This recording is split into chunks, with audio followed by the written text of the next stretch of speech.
आजच्या या व्हिडिओची सुरुवात एका अशा धक्कादायक सत्याने होते ज्यामुळे संपूर्ण जगाची झोप उडाली आहे. कल्पना करा, एक युद्ध सुरू आहे, पण ते फक्त बॉम्ब आणि मिसाईल्स पुरते मर्यादित नाही, तर ते आता तुमच्या मोबाईलपर्यंत, तुमच्या इंटरनेटपर्यंत, तुमच्या रोजच्या वापरातल्या ॲप्सपर्यंत पोहोचलं आहे. आणि या युद्धात फक्त देशच नाही, तर जगातील सर्वात मोठ्या टेक कंपन्यांनीही थेट टार्गेट केलं जात आहे. मी किशोरी खांडेकर आणि तुम्ही पाहत आहात अनफिल्टर्ड महाराष्ट्र. होय, इराण, इस्रायल आणि अमेरिका यांच्यात सुरू असलेलं हे युद्ध आता एका नवीन धोकादायक टप्प्यात प्रवेश करत आहे.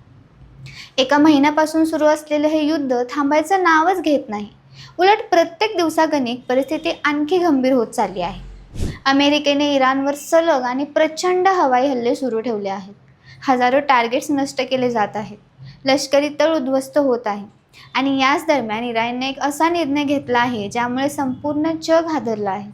कारण इराण आता थेट अमेरिकेच्या मोठ्या टेक कंपन्यांवर हल्ला करण्याची तयारी करत आहे. ही फक्त धमकी नाही, ही एक स्पष्ट घोषणा आहे. IRGC म्हणजेच इराणच्या सर्वात शक्तिशाली लष्करी संघटनेने जाहीरपणे 18 अमेरिकन कंपन्यांची यादी तयार केली आहे. आणि या यादीत कोण आहेत माहीत आहे का? Google, Apple, Microsoft, Meta, Tesla, Nvidia, Boeing म्हणजेच त्या कंपन्या ज्या आपल्या रोजच्या आयुष्याचा भाग आहेत, ज्या कंपन्यांवर जग चालतं. आता तुम्ही विचार करत असाल, युद्ध चालू आहे इराण आणि अमेरिका यांच्यात, मग या कंपन्यांचा काय संबंध? पण इथेच या संपूर्ण प्रकरणाचा सर्वात मोठा ट्विस्ट आहे. कारण आजचं युद्ध फक्त सीमा, जमीन किंवा सत्ता यासाठी नाही, तर डेटा टेक्नॉलॉजी आणि कंट्रोल यासाठी आहे. अमेरिकेने इराणवर केलेल्या हल्ल्याची सुरुवात झाली एका मोठ्या रणनीतीने. इराणचा न्यूक्लिअर प्रोग्राम थांबवायचा, त्यांची लष्करी ताकद कमी करायची आणि त्यांच्या प्रभावाला रोखायचं. या उद्देशाने अमेरिकेने आणि इस्रायलने एकत्रितपणे हवाई हल्ल्यांची मालिका सुरू केली. एका महिन्यात 11,000 पेक्षा जास्त हल्ले. कल्पना करा, हा आकडा किती भयानक आहे. या हल्ल्यामध्ये इराणमधील महत्त्वाचे लष्करी तळ, मिसाईल लॉन्च साइट्स, नौदल बेस आणि दारुगोळा साठे उद्ध्वस्त करण्यात आले.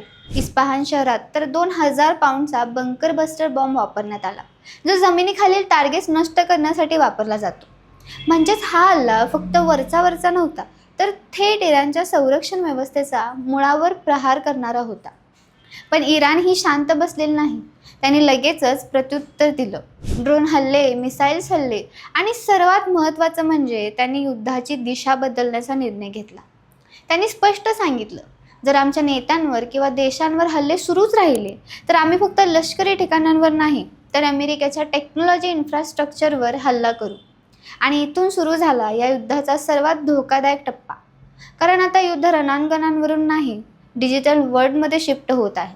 इराणचा आरोप आहे की या टेक कंपन्या अमेरिकन आणि इस्रायल गुप्तचर यंत्रणांना मदत करत आहे. सायबर हल्ले, डेटा मॉनिटरिंग, सॅटेलाईट ट्रॅकिंग या सगळ्या त्या कंपन्यांचा सहभाग आहे. आणि यामुळेच त्या कंपन्यांना टार्गेट करण्यात येणार आहे. आता विचार करा, जर गुगल किंवा मायक्रोसॉफ्ट सारख्या कंपन्यांवर हल्ला झाला, तर त्याचा परिणाम फक्त अमेरिकेवर होणार नाही, तर संपूर्ण जगावर होणार आहे. कारण आपले emails, cloud data, banking system, social media सगळं काही या कंपन्यांवर अवलंबून आहे. इराणने आणखी एक मोठा निर्णय घेतला आहे, हॉर्मुझ स्ट्रेटवर नियंत्रण. ही ती सामुद्रध्वनी आहे जिथून जगातील मोठा तेल पुरवठा होतो. जर इराणने इथे टोल लावला किंवा काही देशांच्या जहाजांना बंदी घातली, तर तेलाचे दर आकाशाला भिडतील आणि त्याचा परिणाम थेट आपल्या खिशावर होईल. या सगळ्या घटनांमुळे एक गोष्ट स्पष्ट झाली आहे, हे युद्ध आता फक्त 3 देशापुरतं मर्यादित राहिलेलं नाही, तर हे एक ग्लोबल कॉन्फ्लिक्ट बनत चाललं आहे, ज्यामध्ये प्रत्येक देश, प्रत्येक कंपनी आणि प्रत्येक सामान्य नागरिक अप्रत्यक्षपणे प्रभावित होणार आहे. अमेरिकेवरही या युद्धाचा मोठा आर्थिक ताण पडत आहे. अब्जावधी डॉलर खर्च, सैन्य ऑपरेशन्स, इंधन खर्च आणि जागतिक बाजारातील अस्थिरता हे सगळे एकत्र येऊन अमेरिकेच्या अर्थव्यवस्थेवर दबाव आणत आहे. पण सर्वात मोठा प्रश्न अजूनही अनुत्तरित आहे. पुढे काय? हे युद्ध इथेच थांबणार का, की अजून मोठं रूप धारण करणार आहे? काही विश्लेषक म्हणतात अमेरिका आणि इराण यांच्यातील चर्चा सुरूच आहेत आणि लवकरच युद्ध थांबू शकतं. पण दुसरीकडे इराणच्या धमक्या आणि अमेरिकेचे सततचे हल्ले पाहता परिस्थिती आणखी बिघडण्याची शक्यता नाकारता येत नाही. जर टेक कंपन्यांवर खरोखरच हल्ले झाले, तर तो एक ऐतिहासिक टर्निंग पॉईंट असेल. कारण तेव्हा युद्ध फक्त देशांमध्ये राहणार नाही, तर ते प्रत्येक व्यक्तीच्या आयुष्यात शिरणार आहे. कल्पना करा, इंटरनेट बंद पडते, सोशल मीडिया थांबते, बँकिंग सिस्टीम क्रॅश होत आहे आणि सगळं काही थांबून जाते.